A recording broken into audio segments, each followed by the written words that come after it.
Good afternoon, church, and welcome to our Bible study of John on this Thursday, the last Thursday of April. Don't know how much longer we're going to be in stay home mode, but we get to study the Gospel according to John. We did John 1 last week, and we're doing John 2 and 3, and we'll see if we get to 4 or not. But I want to start off with John 2, and when we're looking at John 2, we see that this contains some of the famous stories of the miracle of Jesus turning water into wine, and also the story in John of Jesus expelling the money changers from the temple. So I'm going to start off reading here. So, John 2. On the third day, a wedding took place in Cana in Galilee, and Jesus' mother was there. And Jesus and his disciples had also been invited to the wedding. Now, I want to stop right there because that says a few things about Jesus. Jesus obviously was someone that people didn't mind being around. He may not have, as Isaiah said, been someone who was very handsome. It wasn't something that really took your breath away or anything, but he obviously was someone who was not afraid to engage people. He seemed to really enjoy being around people. He's not a sourpuss. He's actually invited to a wedding, and a wedding in Jewish tradition was a really big thing.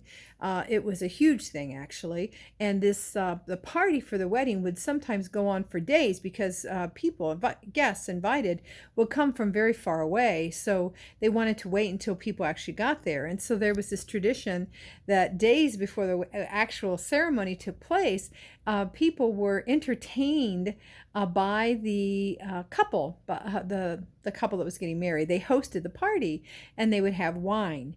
And usually you get your good wine out first, and then you use kind of the cheaper stuff as people get a little more drunk and it gets a little later. So anyway, here we have Jesus showing up at a wedding party. So when the wine was gone, Jesus' mother said to him, "They have no more wine."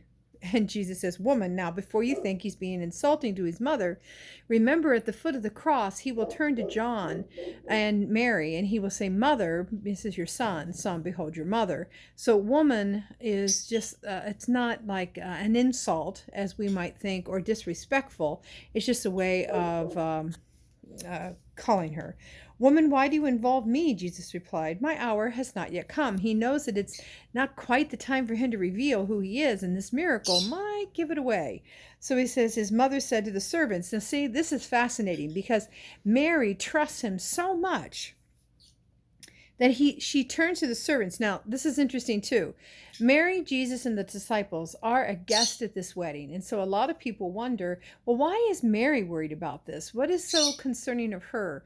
Some people, some scholars say that perhaps, Mary was an aunt, or she was a very dear friend, or she was some sort of relative to the couple who was getting married. So then she turns to the servant. She says, "Do whatever he tells you." Mary has absolute trust that Jesus is not going to let the couple be embarrassed. So this couple that they are showing up to for the wedding obviously are somewhat important to Jesus and to Mary and to the disciples. And so nearby stood 6 stone water jars, the kind used by the Jews for ceremonial washing. As you know, the Jews were very big on cleanliness. They were very big on making sure that people had their feet washed when they came in after a very dusty time on the roads.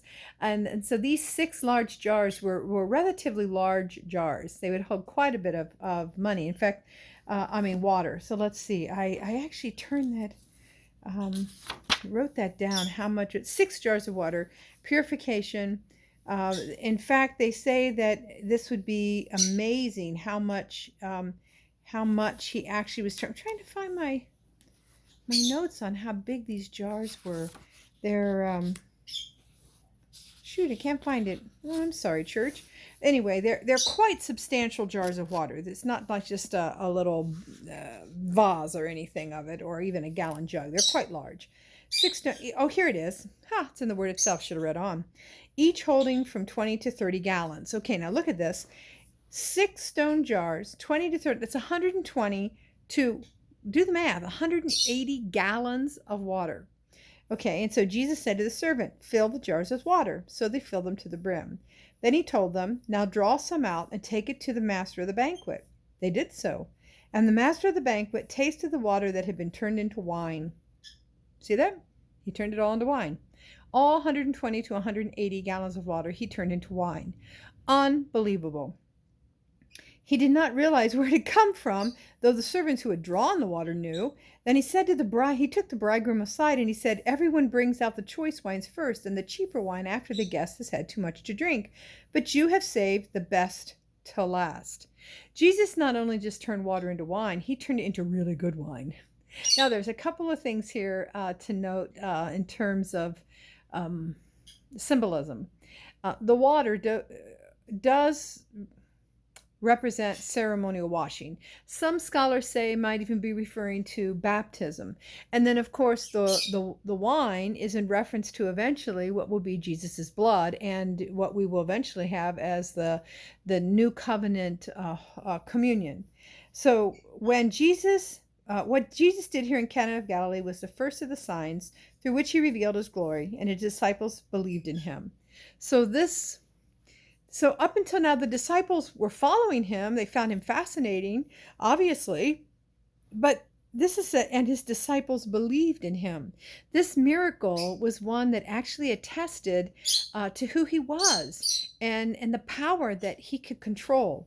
After this, he went down to Capernaum with his mother and brothers and his disciples, and they stayed for a few days. Okay, now here we go to the next one. Now, in the Synoptic Gospels, Matthew, Mark, Luke, and John, we have the clearing of the temple done at the end, right before Jesus is arrested. Here we have with John at the very beginning. Now, some scholars say that John does this because, it shows that Jesus isn't going to be putting up with a lot of the Pharisaical stuff that they were doing. But I do have some notes here. It's really hard for me to hold the phone and check out my notes. Hold on here.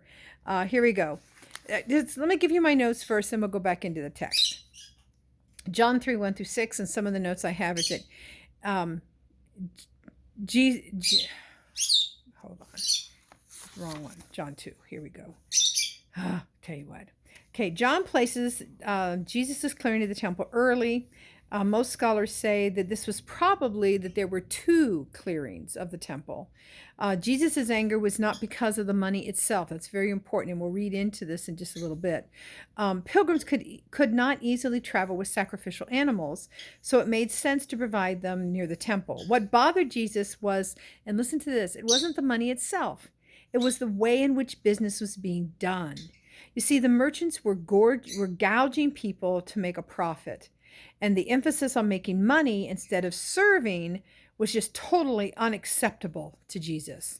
So now let's take a look at John in this Jesus clearing of the temple courts. When it was almost time for the Jewish Passover, Jesus went up to Jerusalem.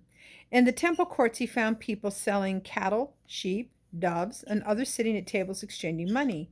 So he made a whip out of cords, and he drove all from the temple courts, both sheep and cattle. He scattered the coins of the money changers and overturned their tables. To those who sold doves, he said, "Get out of here. Stop turning my Father's house into a market." His disciples remembered, "It is written, zeal for your house will consume me."